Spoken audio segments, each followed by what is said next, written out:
மாண்புமிகு முதலமைச்சர் அவர்கள் தொடர்ச்சியாக தலைவர் நல்லக்கண்ணு உடல்நலம் குறித்து தொலைபேசி வாயிலாக விசாரித்துக் கொண்டிருந்தார்கள்.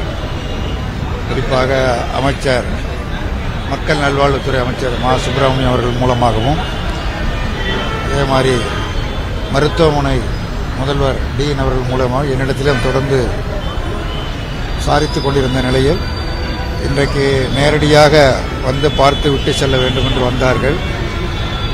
உண்மையிலேயே எனக்கு அதிசயமாக இருக்கிறது. முதலமைச்சர் வந்து பார்த்த பொழுது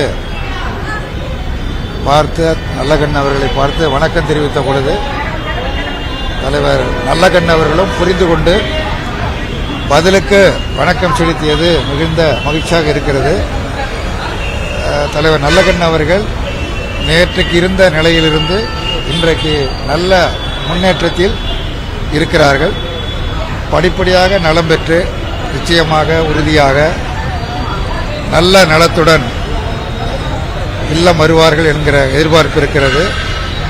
மருத்துவமனை முதல்வர் தலைமையில் மருத்துவர் குழு தொடர்ந்து கண்காணிப்பிலும் தீவிர சிகிச்சை அளிப்பதிலும் அவரை பழைய நிலைக்கு திரும்ப கொண்டு வர வேண்டும் என்பதிலும் மிக தீவிரமான முறையில் பணியாற்றி வருவதை இந்த நேரத்தில் நன்றியோடு கூறிக்கொண்டு, மாண்புமிகு முதலமைச்சர் அவர்கள் அமைச்சர் பெருமக்களோடு நேரடியாக வந்து நலம் விசாரித்து சென்றதற்கு இந்திய கம்யூனிஸ்ட் கட்சியின் சார்பில் நன்றியை தெரிவித்துக் கொள்கிறேன். நேற்று மூச்சுத்திணறல் இருந்தது, இன்றைக்கு மூச்சுத்திணறல் இல்லை, நல்ல நிலையில் இருக்கிறார். செயற்கை சுவாசம் இன்னைக்கு கொடுக்கல, இயல்பாக சுவாசிக்கிறார்.